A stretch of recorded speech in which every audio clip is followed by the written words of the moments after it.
എന്താണ് ആ കുടുംബം നേരിടുന്ന വലിയ ബുദ്ധിമുട്ടെന്ന് മന്ത്രിമാർ പറഞ്ഞ ഉറപ്പ് പാഴായോ അല്ലെങ്കിൽ പാലിച്ചോ എന്നൊക്കെ നമുക്ക് ആ അച്ഛനിൽ നിന്ന് തന്നെ അറിയാം. കാരണം ആ അച്ഛനാണ് ആ കുടുംബത്തെക്കുറിച്ച് കൂടുതൽ പറയേണ്ടത്. അനീഷ് നമുക്കൊപ്പം ചേരുന്നു, ആ കുഞ്ഞിന്റെ അച്ഛനാണ്. Aneesh, good morning.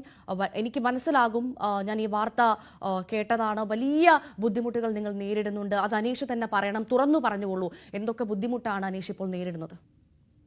Good morning madam. ബുദ്ധിമുട്ട് ആരോഗ്യമന്ത്രിയും സജി ചെറിയാൻ മന്ത്രിയും കുഞ്ഞിന്റെ കരുതലും കൈത്താങ്ങും എന്ന പദ്ധതിയിൽ കുഞ്ഞിന്റെ ചികിത്സ ഉറപ്പാക്കി എന്ന് പറഞ്ഞു. ആലപ്പുഴ ഡിസ്ട്രിക്റ്റിലെ DMOക്കാണ് അതിന്റെ ചുമതല കൊടുത്തിരുന്നത്. ആലപ്പുഴ ഡിസ്ട്രിക്റ്റിലെ DMOയും ആലപ്പുഴ മെഡിക്കൽ കോളേജിലെ സൂപ്രണ്ടും പിന്നെ ചീഫ് ഡോക്ടർമാരും എല്ലാവർക്കും ഉത്തരവ് കൊടുത്തിട്ടുണ്ട്. പക്ഷെ എനിക്ക് നിയമപരമായിട്ട് യാതൊരുവിധ അറിയിപ്പും ഉണ്ടായിട്ടില്ല. ഈ കുഞ്ഞ് ജനിച്ചത് നവംബർ 8-ാം തീയതിയാണ്. ഈ നവംബർ 8-ാം തീയതി തൊട്ട് എന്റെ ജീവിതം താറുമാറായിരിക്കുകയാണ്. 4 ഡോക്ടർമാര് ആലപ്പുഴ WMC ആശുപത്രിയിലെയും ആലപ്പുഴ മിഡാസ് ശങ്കേഴ്സ് എന്ന് പറയുന്ന ലാബിലെയും റേഡിയോളജിസ്റ്റുമാരായ ഡോക്ടർമാരുടെയും തീർത്തും അവരുടെ ജോലിയിൽ കാണിച്ച മോശത്തരത്തിൻ്റെതാണ് ഞാനും എന്റെ കുടുംബവും ഇന്നിങ്ങനെ അനുഭവിച്ചുകൊണ്ടിരിക്കുന്നത്. 8-9 മാസമായി ഞാൻ ജോലിക്ക് പോയിട്ട്. എനിക്ക് വേറെ 2 കുട്ടികളുണ്ട്. ഈ കുട്ടികളുമായിട്ട് ഞാൻ തേരാപ്പാര. ഓരോ പെൺകുട്ടികളാണ് എന്റെ. 13 വയസ്സുള്ള ഒരു പെൺകുട്ടിയെയും 6 വയസ്സുള്ള ഒരു പെൺകുട്ടിയെയും ഞാൻ മറ്റൊരു വീട്ടിൽ ആക്കിയിട്ടാണ് ഞാൻ ഓരോ കാര്യത്തിന് പോകുന്നത്. കാര്യം നമ്മുടെ സുരക്ഷിതത അത്രയാണല്ലോ സുരക്ഷിതത്വം. പിന്നെ രണ്ടാമത്തത്, തിരുവനന്തപുരം SIT ആശുപത്രിയിലേക്ക് ട്രീറ്റ്മെന്റ് വേണമെന്ന് പറഞ്ഞുകൊണ്ട് SITയിലേക്ക് കൊണ്ടുപോയി. അവിടെ കൊണ്ടുപോയി 79 ദിവസം അവിടെ ഞാനും എന്റെ കുടുംബവും നരകിച്ചു കിടന്നു. ആ നരകയാതനയുടെ ഭാഗമായിട്ട് എന്റെ കുഞ്ഞുങ്ങൾ 2 പേരും ആലപ്പുഴയിൽ കിടന്ന് നരകിച്ച്. എന്റെ വൈഫിന് അവിടെ വെച്ച് പിന്നെ ഇതായി ICUയിൽ ഇരുന്ന് അവൾക്ക് ഡിപ്രഷനായി. അങ്ങനെ ലാസ്റ്റ് അവളെ അവിടുത്തെ ആശുപത്രിയിൽ കാണിക്കേണ്ട സാഹചര്യമായി. അവിടെ കാണിച്ചപ്പോഴത്തേക്ക് അവിടെ കിടക്കാൻ പോലും ബെഡില്ല. അങ്ങനെ ഞാൻ അവിടുന്ന് പറഞ്ഞ് ആലപ്പുഴയിലേക്ക് നിങ്ങൾ ഒന്നിലെ എന്റെ കുഞ്ഞിനെ സർക്കാർ ഏറ്റെടുക്കുക, ഇല്ലെങ്കിൽ എനിക്ക് കുഞ്ഞിനെ നോക്കാൻ ആളെ തരിക, ഇല്ലെങ്കിൽ ആലപ്പുഴയിലേക്ക് മാറ്റുക. അങ്ങനെയാണ് ഞങ്ങൾ ഏപ്രിൽ 3-ന് ആലപ്പുഴ വന്നത്. ജനുവരി 17-ാം തീയതി SIT ആശുപത്രിയിൽ പോയിട്ട് ഏപ്രിൽ 3-നാണ് ഞങ്ങൾ തിരിച്ചു വരുന്നത്. അത് അവിടെ കിടന്നുകൊണ്ട് ഞങ്ങൾക്ക് അനുഭവിക്കേണ്ട ബുദ്ധിമുട്ടുകൾ എന്ന് പറഞ്ഞാൽ, ട്രീറ്റ്മെന്റ് സൗജന്യമാണെന്ന് ആരോഗ്യമന്ത്രിയും പറഞ്ഞിട്ടുണ്ട്, സജി ചെറിയാൻ മന്ത്രി കരുതലും കൈത്താങ്ങിലും പറഞ്ഞിട്ടുണ്ട്. ഒരു പ്രാവശ്യം എന്റെ കുഞ്ഞിന്റെ ട്രീറ്റ്മെന്റ് അല്ലെങ്കിൽ ഒരു രാത്രി 12 മണിക്കാണ് അവിടുന്ന് മരുന്നിന് എഴുതി തരുന്നത്. പുറത്തുനിന്ന് ഞാൻ വാങ്ങിച്ചു കൊടുക്കണം. കാരുണ്യ, മാതൃസ്പർശം, പിന്നെ അമ്മയും കുഞ്ഞും പദ്ധതി, ഇവിടെ എല്ലായിടത്തും തേരാപ്പാര നടന്ന 1.5 കിലോമീറ്റർ 2 കിലോമീറ്റർ രാത്രി 2 മണിക്ക് നടന്നിട്ടാണ് ഓരോ സ്ഥലത്ത് ഈ മരുന്നിന് പോകുന്നത്. അവിടെ ചെല്ലുമ്പോഴത്തേക്ക് മരുന്നില്ല. എന്റെ കയ്യിൽ ഇരിപ്പുണ്ട് ബില്ലുകൾ. SITയിൽ അവിടുത്തെ ഡോക്ടർമാർ എനിക്ക് മരുന്നിന് കുറിച്ച് തന്നിട്ട് ആ മരുന്നിന്റെ ചീട്ടുമായിട്ട് ഞാൻ ഓരോ മെഡിക്കൽ സ്റ്റോറിൽ, അതായത് SITക്ക് അകത്തുള്ള മാതൃസ്പർശം, SITക്ക് അകത്തുള്ള കാരുണ്യ, SITക്ക് അകത്തുള്ള വേറെ 2 മെഡിക്കൽ സ്റ്റോറുകളുണ്ട്. ഇവിടെ 2 കൊണ്ടുപോയി കഴിഞ്ഞിട്ട് അത് പുറത്തുനിന്ന് അവിടെ 2 നോ സ്റ്റോക്ക് 4 സീൽ വെച്ച് തരും. ഈ 4 സീല് വെച്ചിട്ട് വേണം ഞാൻ അത് പുറത്തുനിന്ന് മരുന്ന് വാങ്ങിച്ചു കൊടുക്കുക. അനീഷ്, ഞാൻ ഇടപെട്ട് ചോദിക്കുകയാണ്. അനീഷ് ഇപ്പോൾ വ്യക്തമായി പറയുകയുണ്ടായി, 2 മന്ത്രിമാർ അനീഷിന് ഉറപ്പ് നൽകി, കേരളത്തിന്റെ ആരോഗ്യമന്ത്രിയും ഒപ്പം മന്ത്രി സജി ചെറിയാനുമെന്ന്. ആ ഉറപ്പ് പാലിക്കപ്പെടുന്നില്ല. താൻ ഇത്രമാത്രം വലിയ ബുദ്ധിമുട്ടുകൾ ഇപ്പോഴും നേരിടുകയാണ് മാഡം സാർ എന്ന് അറിയിച്ചിരുന്നോ നമ്മുടെ മന്ത്രിമാരെ ഇതിനു ശേഷം? ആരോഗ്യമന്ത്രി അറിയിച്ചത്, ആരോഗ്യമന്ത്രി എനിക്ക് നേരിട്ട് ചോദിക്കാൻ പറ്റത്തില്ല.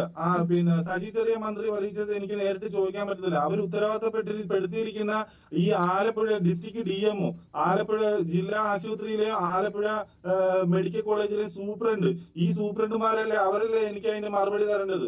ആരോഗ്യമന്ത്രി എന്നോട് വന്ന് പറയത്തില്ലല്ലോ. ഞാൻ വിളിച്ചു ചോദിക്കും എന്തായി. ആരോഗ്യമന്ത്രി ഒന്നും പറഞ്ഞിട്ടില്ല, ആരോഗ്യമന്ത്രി ഒന്നും ഇടപെട്ടിട്ടില്ല. ആരോഗ്യവകുപ്പ് അന്വേഷിക്കുന്നതേ ഉള്ളൂ. 8 മാസം കുഞ്ഞ് ജനിച്ച് നവംബർ 8-ാം തീയതി കുഞ്ഞ് ജനിച്ചിട്ട് ഇതുവരെ ഈ കേസിൽ അന്വേഷണത്തിന്റെ ഭാഗമായിട്ട് യാതൊരുവിധ നടപടി എടുത്തിട്ടില്ലെന്ന് പറയുമ്പോൾ എന്താണ് ഇതിൽ നിന്ന് മനസ്സിലാക്കേണ്ടത്? സാധാരണക്കാരനായ ഒരു ജനത്തിന് ഒരു വിലയില്ല ഇവിടെ.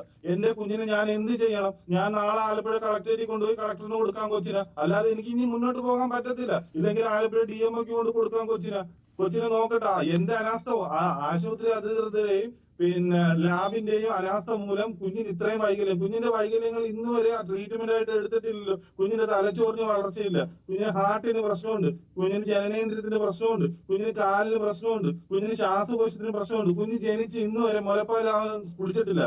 ആ മുലപ്പാല് ട്യൂബിലൂടെയാണ് കൊടുത്തോണ്ടിരുന്നത്. ഇപ്പൊ ട്യൂബിലൂടെ മരുന്ന് കൊടുക്കാനായിട്ട് ഒരു മാസം 3 പാക്കറ്റ് പൗഡർ വേണം. ഡെക്സോലാക്ക് നെസ്റ്റോ എന്ന് പറയുന്ന 2 പൗഡറാണ് കുഞ്ഞിന് കൊടുത്തോണ്ടിരിക്കുന്നത്. അപ്പോഴത്തേക്ക് ആലപ്പുഴയിലെ സൂപ്രണ്ട് പറയാം മിൽമാപ്പാല് മേടിച്ചു കൊടുക്കാൻ എന്റെ കുഞ്ഞിന്. ആലപ്പുഴയിലെ സൂപ്രണ്ടിന്റെ കുഞ്ഞിന് കൊടുത്തിരുന്നത് മിൽമാപ്പാലാണ്. അതുകൊണ്ട് അനീഷ് ഇനി ഡെക്സോലാക്ക് നെസ്റ്റോയും കൊടുക്കണ്ട, അത് ഞങ്ങൾ പ്രൊവൈഡ് ചെയ്യുന്നില്ല, വേണ്ട, സക്രിഷൻ അതായത് കുഞ്ഞിന്റെ വരാതിരിക്കാൻ. ചികിത്സയുമായി ബന്ധപ്പെട്ട് അദ്ദേഹത്തെ ബന്ധപ്പെട്ടപ്പോഴായിരുന്നോ പോയി മിൽമാപ്പാൽ കൊടുക്കാനുള്ള പ്രതികരണം ഉണ്ടായത്? 17-ാം തീയതി കഴിഞ്ഞ മാസം ഈ മാസം 21-ാം തീയതി ഞാൻ അദ്ദേഹത്തിന്റെ അടുത്ത് രേഖാമൂലം പരാതിയായി എഴുതിക്കൊണ്ട് ചെന്നു. എനിക്ക് നിവൃത്തിയില്ല, എന്നെ സഹായിക്കണം, എനിക്ക് മരുന്ന് വാങ്ങിക്കാൻ നിവൃത്തിയില്ല, അതുകൊണ്ട് എനിക്ക് ഈ മരുന്നുകളും ഈ പൊടിയും അനുവദിച്ചു തരണം, ഇല്ലെങ്കിൽ ഏതെങ്കിലും ആശുപത്രി വികസന സമിതിയിലെങ്കിലും അനുവദിച്ചു തരണമെന്ന് ഞാൻ പറഞ്ഞു. അപ്പോഴത്തേക്ക് പുള്ളി ചിരിച്ചുകൊണ്ട്, PRI ഉണ്ട്, ചിരിച്ചുകൊണ്ടാണ് പറഞ്ഞത്, അനീഷേ ഇതൊന്നും സർക്കാർ സംവിധാനത്തിൽ ഉള്ളതല്ല, ഈ കുഞ്ഞിന് 8 മാസമായില്ലേ, ഇനി കുഞ്ഞിന് മിൽമാപ്പാൽ കൊടുത്താൽ മതി, ഞാൻ എന്റെ കുഞ്ഞിന് മിൽമാപ്പാലാ കൊടുത്തത്, അദ്ദേഹത്തിന്റെ കുഞ്ഞിന് മിൽമാപ്പാൽ കൊടുത്തോട്ടെ, അദ്ദേഹത്തിന്റെ കുഞ്ഞ് പൂർണ്ണ ആരോഗ്യവാനായിട്ട് ജനിച്ചതാണ്, എന്റെ കുഞ്ഞ് ആശുപത്രിയുടെയും സർക്കാരിന്റെയും സ്കാനിങ് സെന്ററിന്റെയും സിസ്റ്റത്തിന്റെ എല്ലാം കുഴപ്പം കൊണ്ട് വൈകല്യമായിട്ട് ജനിച്ച കുഞ്ഞാണ്, നിരവധി വൈകല്യങ്ങളുണ്ട് എന്റെ കുഞ്ഞിന്.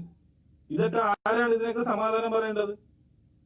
തീർച്ചയായും ഞങ്ങളിപ്പോൾ മന്ത്രി സജി ചെറിയാനെ ബന്ധപ്പെട്ടിരുന്നു. അനീഷിന്റെ ശ്രദ്ധയിലേക്കാണ്. അപ്പോൾ അദ്ദേഹം പറഞ്ഞത് തങ്ങൾക്കിത് അദ്ദേഹത്തിന് ഇത് ഓർമ്മയില്ല, അത്തരമൊരു എഴുതി തന്നിട്ടുണ്ടെങ്കിൽ ഉറപ്പായും നടപടി ഉണ്ടാകുമെന്നാണ് മന്ത്രി പറഞ്ഞത്. പ്രിയപ്പെട്ട ബഹുമാനപ്പെട്ട മിനിസ്റ്റർ, താങ്കൾക്കിത് ഓർമ്മയില്ല എങ്കിൽ താങ്കൾ ഇത് ശ്രദ്ധിക്കണം, ന്യൂസ് 18 ഈ വാർത്ത ശ്രദ്ധിക്കണമെന്ന് അദ്ദേഹത്തോട് വളരെ വിനീതമായി അഭ്യർത്ഥിക്കുകയാണ്. കാരണം ഒരു കുടുംബത്തിന്റെ, ഒരു സാധാരണ കുടുംബത്തിന്റെ ഒരു പിഞ്ചു കുഞ്ഞിന്റെ ആരോഗ്യത്തിന്റെ കാര്യമാണ്, ആ കുടുംബത്തിന്റെ കാര്യമാണ്. മന്ത്രി ഇത് കാണണം, ഈ വാർത്ത ഉടൻ തന്നെ ശ്രദ്ധയിൽപ്പെടുത്തണം. അദ്ദേഹം ഉടൻ തന്നെ ഇതിനൊരു നടപടി എടുക്കുമെന്ന് ഞങ്ങൾ ആത്മാർത്ഥമായി ആഗ്രഹിക്കുകയാണ്. അനീഷ് തുടരാം. കരുതലും കൈത്താങ്ങും ആ പദ്ധതിയിൽ ആലപ്പുഴ സെന്റ് ജോസഫ് സ്കൂളിൽ വെച്ചാണ് പരിപാടി നടത്തിയത്. ആ പരിപാടിയിലാണ് എന്റെ വൈഫ് എന്റെ കുഞ്ഞുങ്ങളെ പോയത്. അപ്പോഴത്തേക്കാണ് അവിടുത്തെ ഇതിൽ സജി ചെറിയാൻ മന്ത്രി അവർ നിരവധി, അതായത് ജനുവരി 5-ാം തീയതിയിലെ നിരവധി പത്രങ്ങളിൽ വാർത്തയായിട്ടുണ്ടായിരുന്നു. അത് നിരവധി വൈകല്യങ്ങളോടുകൂടി ജനിച്ച കുഞ്ഞിനെ സജി ചെറിയാൻ അവർ ചികിത്സ ഉറപ്പാക്കി, സൗജന്യ ചികിത്സ ഉറപ്പാക്കി എന്നുള്ളതിനെ കുറിച്ചുള്ള ഒരുപാട് വാർത്തകൾ മനോരമയിലും മാതൃഭൂമിയിലും മറ്റുള്ള എല്ലാ ദിനപത്രങ്ങളിലും ഉണ്ടായിരുന്നു. സാറ് മറന്നുപോയതായിരിക്കാം.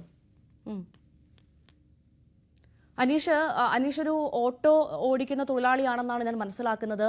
ഒരു സാധാരണക്കാരിൽ ഒരു സാധാരണക്കാരനാണ്. അപ്പോൾ ഈ ചികിത്സയ്ക്കുള്ള പണം കണ്ടെത്തുന്നത് എങ്ങനെയാണ്? മറ്റെന്തെങ്കിലും വരുമാനമുണ്ടോ അനീഷിന്?